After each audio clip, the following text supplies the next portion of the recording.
G'day mates. Today is Saturday, January 10th, 2026. It's extremely hot today. Everyone is at the beach except me because today is just one of those days that I've changed my plans and I've decided to spend time alone and just reflect on some things that's been on my mind. Hey, my name is Brandon Queen and this is my vlog channel for Neon Arcade. I'm wearing my Death Row t-shirt. You can see a couple of my friends just hanging out, waiting for me to probably feed them. I've been thinking a lot lately about relationships, and in fact, it was a relationship that originally brought me to this country. And I've noticed that when a big part of your life changes, you start reaching for things that ground you, things that remind you of who you are. And a big part of my journey and this vlog is to rediscover who I am in a new country while constantly trying to remind myself where I came from. For me, nostalgia has always been that anchor.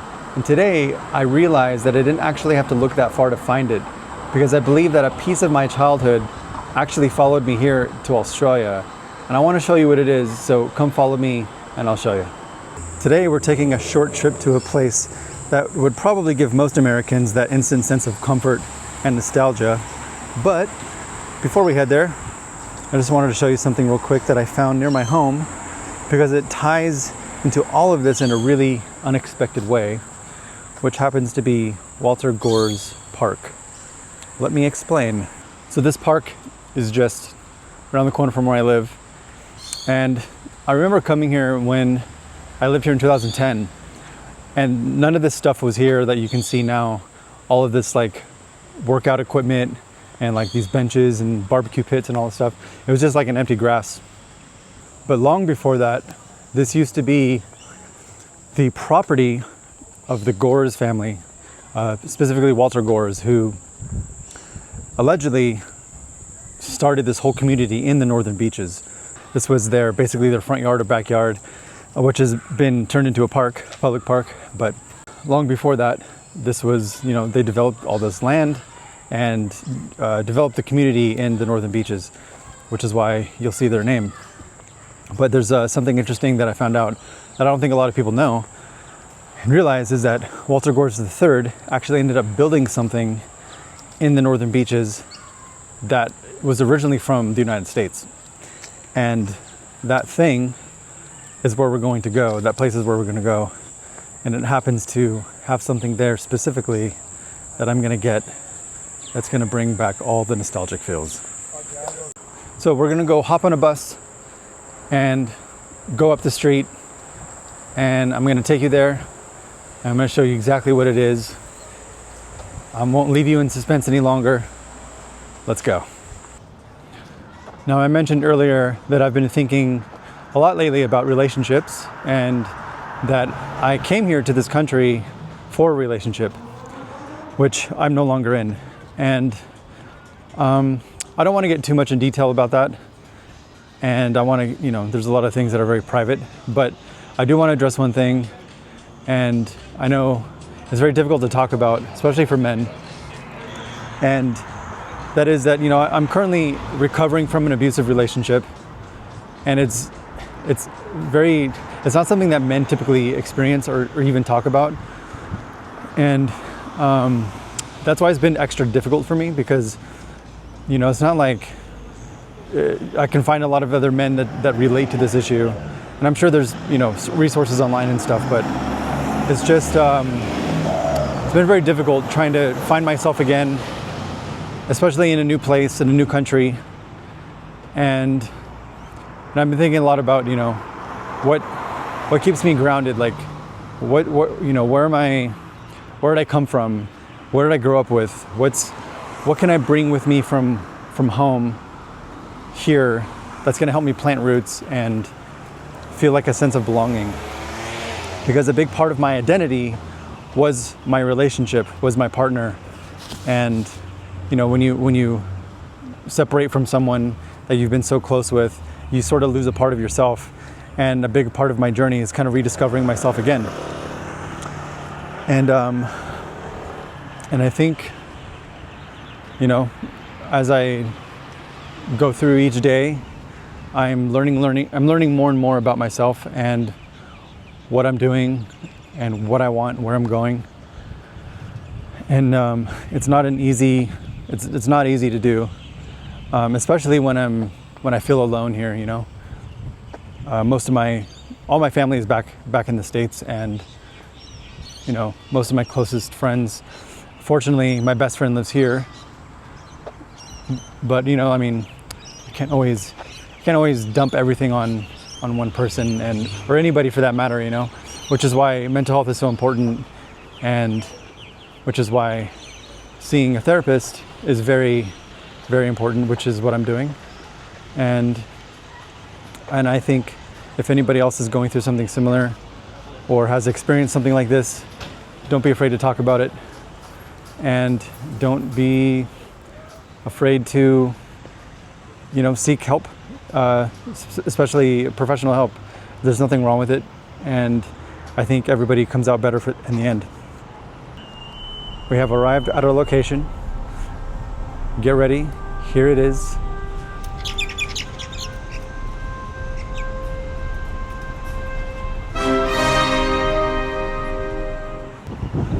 So how does this relate to anything? Well, Walter Gores III, the guy that had his name on that plaque at the park, he is the first franchisee that brought McDonald's to the Northern Beaches back in the early 70s. And he actually ended up building a bunch of them, but this one that we're going to now is the very first one in the Northern Beaches, and it's still here. Now the building we're going into isn't the original building because, you know, they demolished all the old school buildings with the cool rooftops and built these more modern buildings, but this one is the first one. And you might be thinking, okay, so what's so special about a McDonald's? Like, they're everywhere around the world. True, but there's something very special about McDonald's here in this country that is very different from the McDonald's in the United States, that has a very piece of nostalgia for me that I think a lot of people will appreciate. So follow me. McDonald's is one of those brands that has been ingrained in every child from the 80s and the 90s. And I remember growing up going to McDonald's thinking it was the best food in the world. Now, we all know that it's not. It's kind of disgusting. If we, you know, especially as adults, when we look back and we think of, when we try to eat McDonald's now, it doesn't hit the same as when we were kids. One day I was, this was several years ago, I went to a McDonald's and I was like, oh yeah, the apple pie. I remember the apple pie being really good. So I ordered the apple pie, and when I got it, for some reason it just didn't, like all the other food, it just didn't trigger that nostalgic feeling or memory. It was like, there's something off about it. And it wasn't until I started really thinking about it, I'm like, you know what? They changed it. It used to be like a deep fried pie, but now it's like a baked pie. So when I was living in LA, I went on a little research because I wanted to find out, you know, when did they stop serving the pie? Like, I could have sworn that it was deep fried. And on my search, I realized that they had changed all the pies all over the world in 1992. And so I was like, man, that sucks. But then I came across an article that was saying, like, there's one place in the world that still sells them, you know, like the old school way. And it was somewhere in, like, you know, somewhere in Europe or something. I don't remember. I was like, man, one day I'm going to go to Europe just so I can try that pie. And so, like, the idea of going on this big, wide search for this nostalgic feeling was just like, it's a bit ridiculous, but, you know, I was sort of chasing this feeling, right? This memory from childhood. And I did a little bit more digging, and I ended up learning that there was a McDonald's, still is, in Los Angeles, specifically in Downey, California. And it's one of the original McDonald's that opened with the McDonald's brothers. And it's the oldest standing McDonald's that's still around.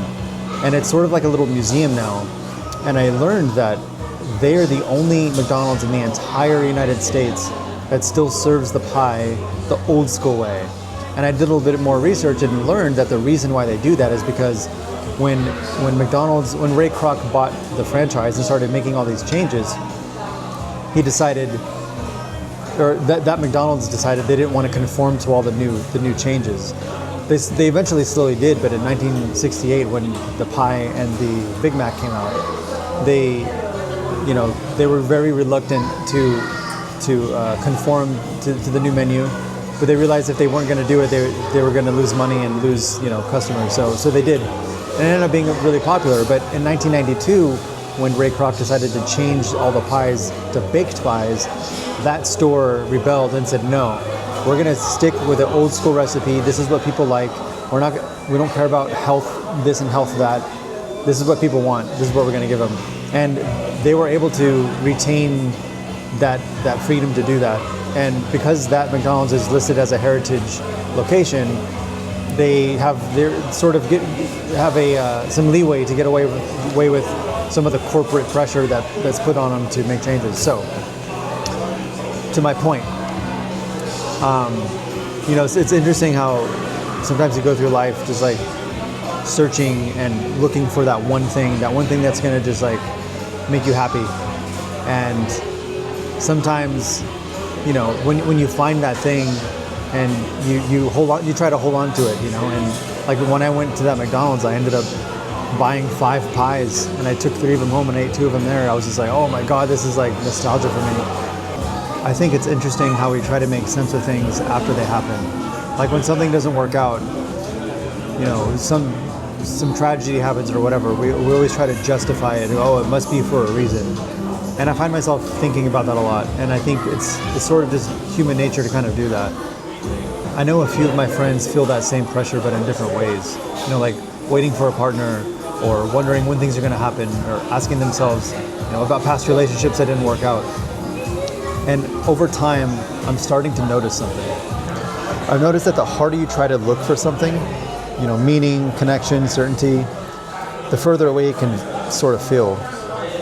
But it's usually when you're not searching for it, when you're not even expecting anything at all, that somehow it finds you.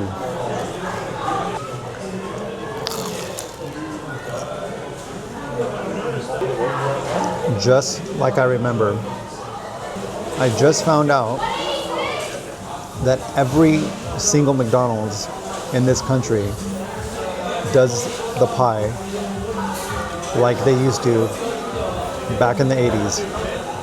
And you don't have to go to one single McDonald's located in LA searching high and low for it. And it's interesting that when I discovered this was actually a couple years ago when I came here, and I got McDonald's and I ordered a pie, expecting the baked pie. And when I bit into that pie and I saw it, oh my God, I was like, this is it. Flood of memories coming back. So, yeah, sometimes things just find you and you don't have to find them. Well, that was fun. Getting all that nostalgia, that food, just totally took me back. Felt good, remind me a little bit of home, remind me of my childhood, and it also reminded me of LA as well.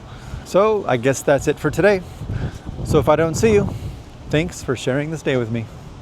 See ya. Sure wish I was moving to the city with you.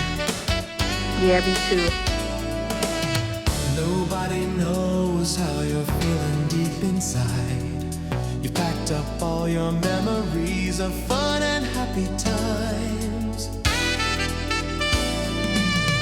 You've got what it takes, a new world's round the bend. The city crowd, the city's loud, new things to explore.